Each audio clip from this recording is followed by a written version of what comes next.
So I'm just going to start this off with a question. How many of you think that you're lazy?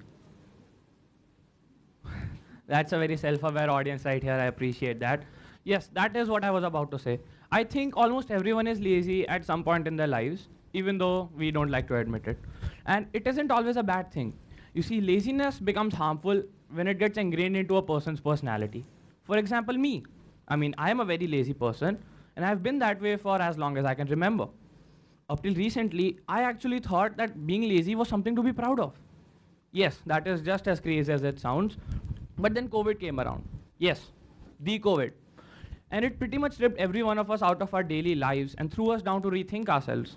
Some people thought about their lifestyle attitude. I thought about my laziness. I could trace back my academic recession to my lazy attitude, and it got me thinking. I realized that laziness is something everyone should know about and know exactly what it does to one as a person. So that's what I'll be talking about today. So laziness at the baseline is pretty much not wanting to do work. Though it is a culmination of multiple factors like procrastination. Now, procrastination for students is putting off an assignment at the very last minute of the due date. For other people, it might be different things. The second would be a tired attitude. I mean, when you start walking down a road, you are bound to feel tired after some time, right? But lazy people, we feel tired just by imagining how much we will have to walk, which is why we don't even start walking it. I mean, that's just funny. Now, everyone knows that loving what you do is important for being productive. And lazy people, well, we love nothing, which is why we're great at doing it. We're great at doing nothing. And I don't think that's something that is called productive. So, laziness is bad for you, and I think that is a very widely accepted fact. However, the realization that laziness was the only thing standing between me and success was a pretty big revelation to me, even though it shouldn't have been. That made me realize that laziness is somewhat like a wolf in sheepskin. It does not seem very harmful at first, which is why it's the hardest to get rid of. I mean, people with anger issues know that anger is bad, right? I mean, they try their full best to control it. But lazy people, we don't think there's anything bad with being lazy. It's always the other people who point that out to us. And I think they're right. Laziness results in waste of talent. And I'm not a 30-something-year-old looking back at everything that I could have done with my life. But still, at my level, I think the dropping of grades is a pretty big sign. As Calvin Coolidge rightly said, there is nothing in this world that can take the place of persistence. Talent will not. Nothing is more common than unsuccessful men with talent. Genius will not. Unrewarded genius is almost a proverb now. And education will definitely not, because the world is full of educated derelicts. Persistence and determination alone are omnipotent. And lazy people lack that very trait of persistence. So success comes hard. Now, carelessness is another thing. Now, many people are careless, but normal people are careless because they look forward to something. You see, they hustle through their work because they have a show or an event or something. But lazy people, we are careless and hustle through our work because we like to waste our time. And so when we are confronted with our mistakes, we, unlike normal people, don't accept it. We say, who cares? And that isn't really a good thing. People should care about what they do. So the next thing is, well, everyone from a little child to an old grandpa knows that moving around is important, right? And not only for the car that's been lying in your garage, but also for your body. Now, laziness by definition means not wanting to exert oneself, while physical exercise by definition means exerting oneself. So you can see the conflict of interest, right? Now, a social reputation is something many people care about and many people don't. Personally, I think it is one of the best things in the world to not care about what other people think of you and live comfortably in your own skin. But other people's opinion of you is a pretty big determining factor in what kind of opportunities you get. I mean, you all must have that one friend, right, who is great at what he does, and he might be like, he's the best. But he has developed a reputation for himself of being lazy and, unreliable. Which is why when the time to give out responsibilities comes, he's not the first to be considered. That's not because he's not competent, it's because of his reputation. Responsibilities are not given out to those people who have no guarantee will fulfill them, which is why a good social reputation is important for opportunities in life. And I think that's pretty much impossible while being lazy. The last one is, again, lack of concentration and lack of interest. Now, lack of interest, I said, was one of the factors of laziness, but it's kind of like a double-edged sword. You see, when people don't like what they do, they tend to slack off, which is laziness. That's a factor.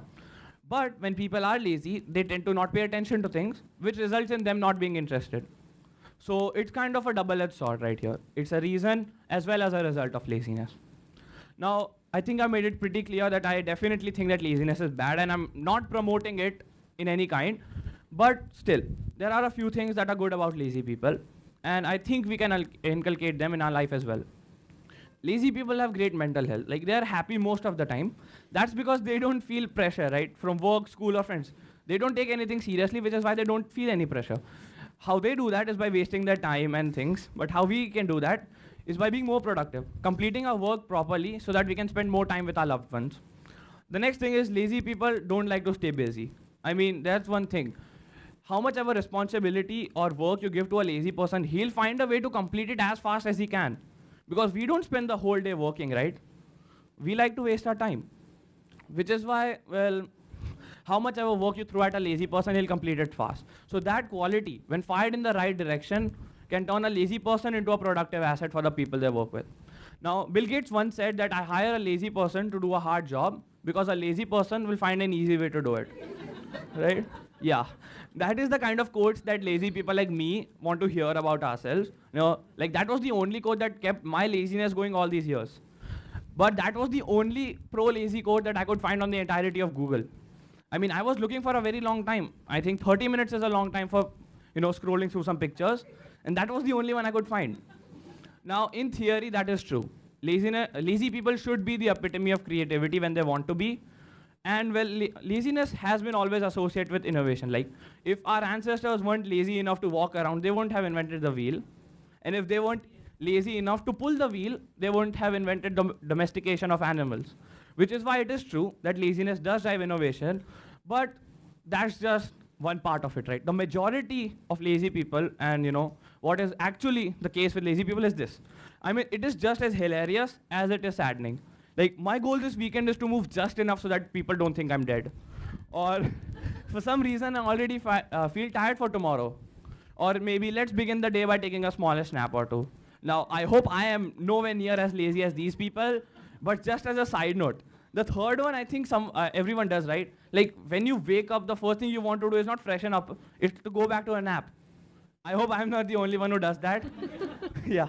So I think I'm not the only one. Yeah. So moving forward, I think I made it pretty clear why you would want to overcome your laziness, and I think I've given you enough of a reason to do that. So here are a few things to keep in mind. Now, determination is the most important part. Willpower and determination is important. Once you have set in stone that I don't want to be lazy anymore, and I want to be productive, I want to be good at what I'm doing, that's the hardest part. Once that stepping stone has been laid, the path pretty much clears itself for you. The second is motivation. Motivation is important as it is the very force that keeps driving you forward. Imagine life as a 10-kilometer marathon. At the end, you've got a great success. I mean, the stage is all laid out, the guy is holding the check in his hands, your parents are clapping for you, the cameramen are right there, waiting to click a picture. I think that's a pretty big success, right? Then just imagine another kind of life. It's the same 10-kilometer run. The only difference is it's got checkpoints at every 2 kilometers. That doesn't seem like much of a difference, but this life is an excruciating struggle till the very end. But this one, it's a journey that is, well, almost as exciting as its destination. You decide for yourself which one would you like to walk. I thought so. Which is why it's more important to divide larger tasks into multiple small tasks, right? That gives you motivation to complete it till the very end instead of giving up in the middle. The third one is more of a question. I think you all must know somebody who works out, or I mean, most of you do or have seen someone who does. They look awesome, don't they? Like, people who work out, they've got amazing muscles and things like that. But that's because they work hard for their health and their body. That does not mean they haven't made any sacrifices, right? There are many things that they want to eat, or many things they want to do but can't. So that does not hold them back. I mean, if I were on a diet like any of these people, I would give up on day 2. Like, I definitely don't have that level of persistence. So how do they keep themselves from feeling trapped? They give themselves cheat days. They give themselves cheat days every once or twice a month to tell themselves that they are doing something that they want to and something that is good for them. That can be applied here as well. Rewarding oneself on little accomplishments is important. For example, I was 20% more productive this week, or maybe I spent 2 hours less wasting time. So let's buy me a cake on that. Small things like that directly fuel your motivation, and motivation directly fuels the determination. Everything is connected, which is why do it now. Sometimes later becomes never. Let's defeat laziness and bring out the best version of ourselves. Thank you.